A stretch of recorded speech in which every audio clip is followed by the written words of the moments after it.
না না না না।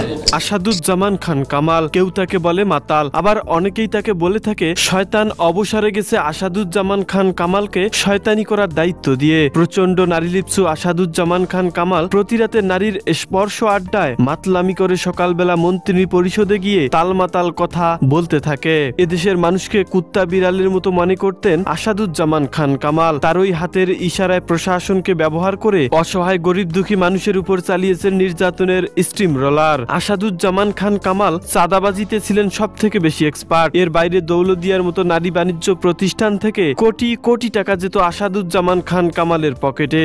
নারী বাণিজ্যের জন্য আসাদুজ্জামান খান কামালের ঢাকায় রয়েছে কয়েকটি আবাসিক প্রতিষ্ঠান। প্রশাসনিক সেক্টরে ঘুষ বাণিজ্য করে কয়েক হাজার কোটি টাকা কামিয়েছেন তালমাতাল আসাদুজ্জামান খান কামাল। পৃথিবীর অন্তত 25টি দেশে রয়েছে তার 500-রও অধিক বাড়ি। পৃথিবীর সবচেয়ে বিলাসবহুল গাড়িগুলো রয়েছে আসাদুজ্জামান খান